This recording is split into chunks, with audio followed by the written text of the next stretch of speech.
কিছু কিছু মানুষ একদম ওয়াক থু বমি করলাম এই সেই, এত বাজে মুভি না, এটা এত বাজে রিভিউ দেওয়ার কিছু নাই। এইবার রকস্টার দেখেছি, আর এই যে আজকে মাসুদ রানা দেখলাম।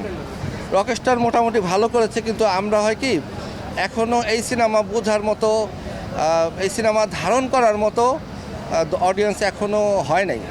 তো হয়তো বা শাকিব খানকে যেভাবে দেখতে চায় তার ফ্যানরা, ওইভাবে শাকিব খান আসতে পারেনি, তো অন্যভাবে আসছে। তো এটা একটু আস্তে আস্তে ঠিক হয়ে যাবে। আমার কাছে মোটামুটি ভালোই লেগেছে। এটা হচ্ছে একটা হিরোর সবচেয়ে বড় গুণ, যে সে তার বয়সটাকে ধরে রেখে সব ধরনের ক্যারেক্টার করতে পারে। এই ক্যারেক্টারটা প্লে করা তার জন্য অনেক বেশি ডিফিকাল্ট ছিল, তারপরে সে সুন্দরভাবে এক্সিকিউট করেছে। এবং তার যে লুক, এটাও একটা নতুনত্ব ছিল, এবং তার অ্যাক্টিংও ভালো ছিল, সবই ভালো ছিল। গল্পে একটু মানে একটু দুর্বল ছিল গল্পটা, যে কারণে মুভিটা হয়তো অনেকের ভালো লাগেনি।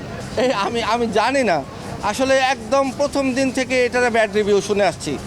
কিছু কিছু মানুষ একদম ওয়াক থু বমি করলাম এই সেই, এত বাজে মুভি না, এটা এত বাজে রিভিউ দেওয়ার কিছু নাই। এটা ভালোই, মোটামুটি চলে। মানে আমার কাছে তো ভালো লাগছে, মানে আমার মতো সবার ভালো লাগতে হবে এমনও কোনো কথা নেই। তো জানি না, এটা ভাড়া করাও হতে পারে না। আমরা চাই না সে থামুক, কারণ আমির খান এখনও আমাদেরকে অনেক ভালো ভালো মুভি উপহার দেয়। শাহরুখ খান এখনও অনেক ভালো ভালো মুভি উপহার দিচ্ছে। জওয়ানে তো তারে আজ তো আমাদের খান তো মেগাস্টার, তো এখনও তার এত বয়স হয়নি। তো উনি আরও চাই যে আরও নতুন নতুন ভালো ভালো ধামাকা উপহার দিক আমাদের।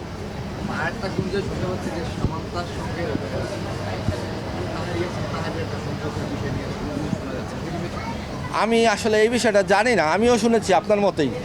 তো গুঞ্জনই থাক, ভালো মতো আসুক কানে, তারপরে বলবো না। দেশে দেশে সবার সাথে দ্য নিউজ।